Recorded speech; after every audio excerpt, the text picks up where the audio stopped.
Make that big boss less special. It ain't no game, but they saying welcome to the second level. Second level. Second level gaming. Second level. Hello everyone. I'm really excited to discuss my project Grunt 1914 with you today. I am the sole developer on the title and I've been working on it for over 3 years now.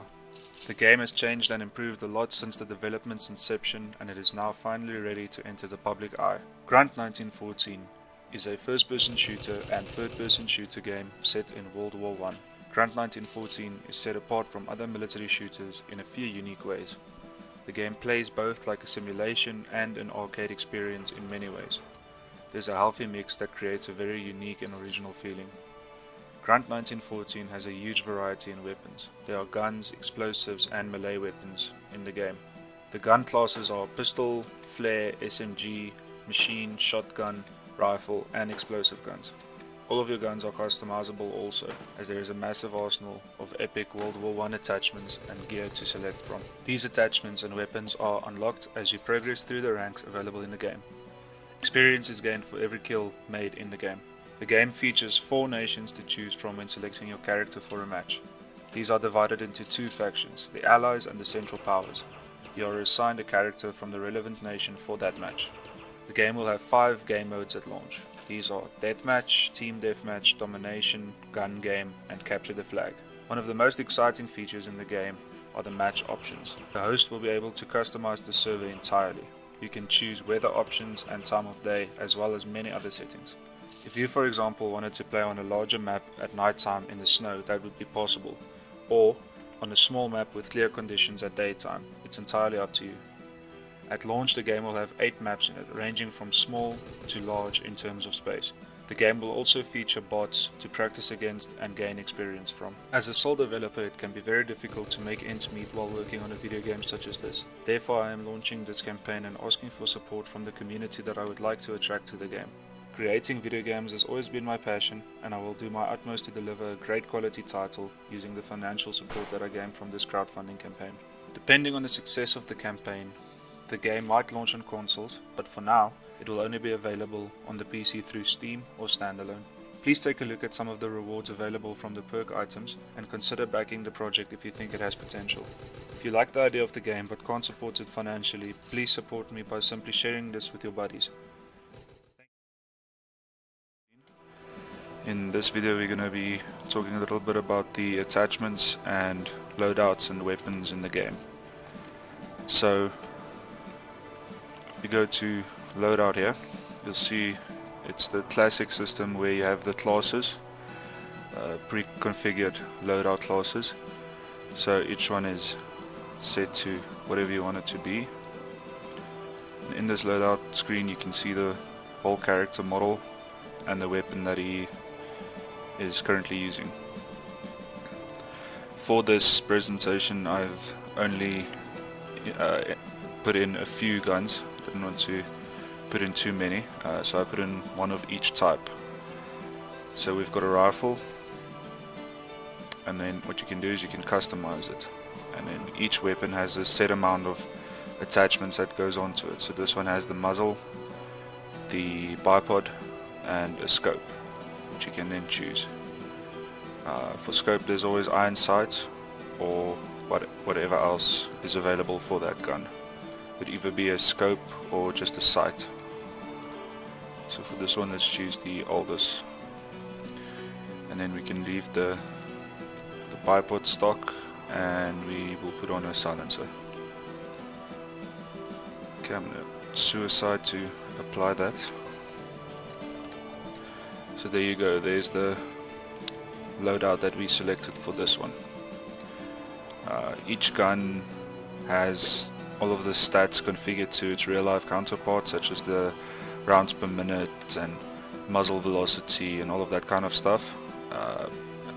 Depending on the weapon, the crosshair has a defined size as well.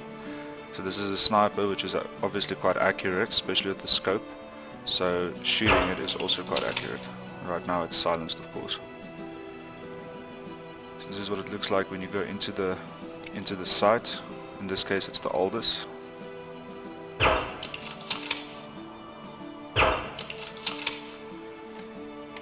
So yeah, that's the presentation for the rifle. Let's move on to the machine gun. Right now there isn't too much that you can change on the machine gun yet, but in the future more will be added. So let's leave the spider sight for this one. Spider sight is a sight that would only be available on the bigger guns such as the machine guns. It's quite inaccurate, but still does the job. For this one, let's remove the spider sights and just use the stock sights. See what that looks like.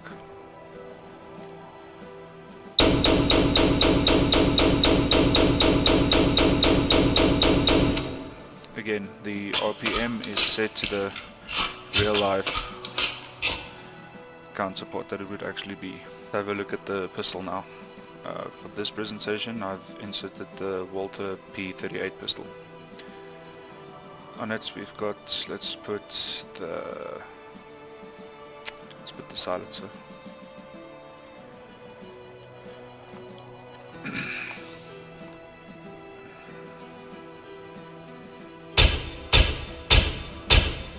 It's quite accurate at close range.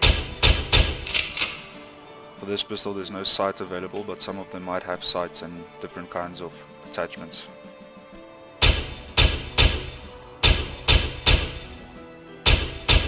As you can see, when you're not aiming down sights, the accuracy decreases quite dramatically.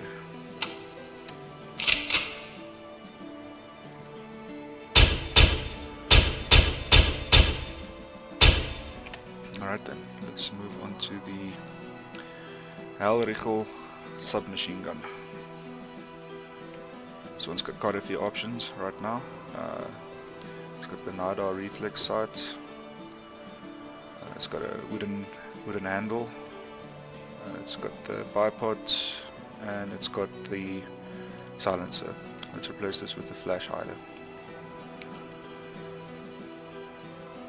And going to for the secondary, you can also choose a shotgun. So let's use the shotgun.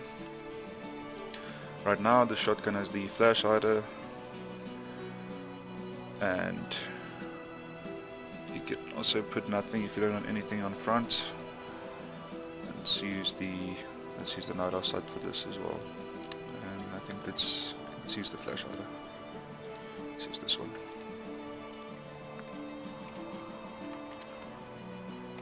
So this is quite a nice gun to use. It's got a quick RPM.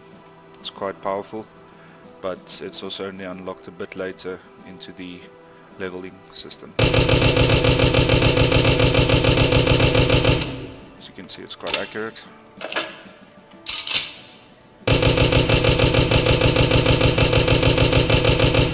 Even without the ADS, still quite accurate. Alright, let's switch to the shotgun. So the shotgun also has the Nienaber sight and the flash hider that we applied.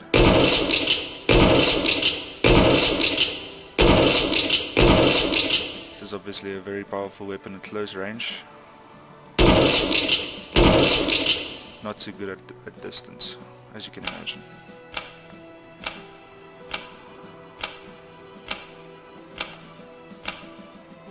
It takes a while to reload as well.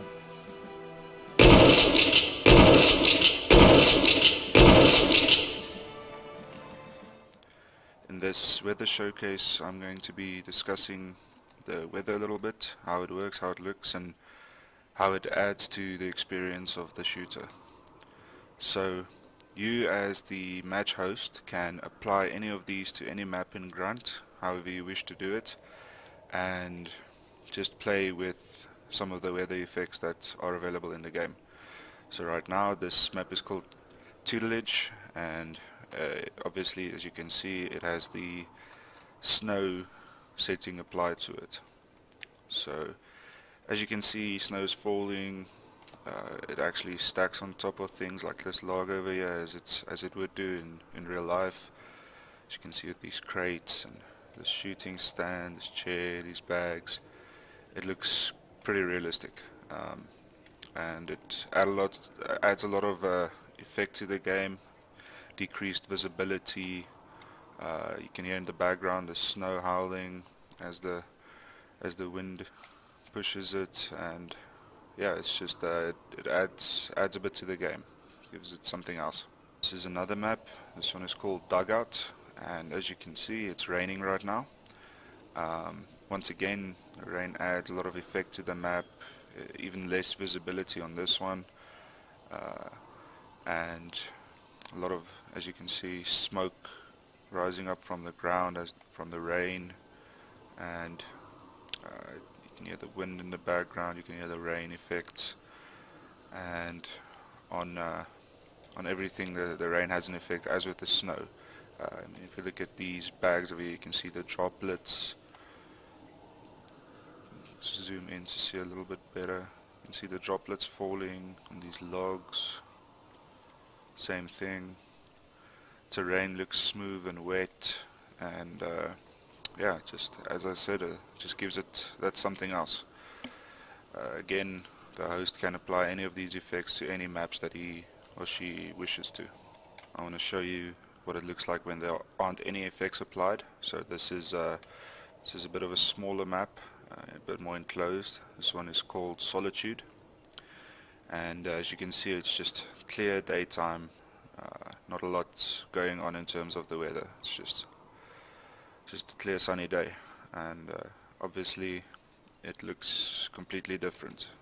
It's a lot more visible, a lot more easy to see things, and yeah, it's just another example of how the weather affects a match.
second level.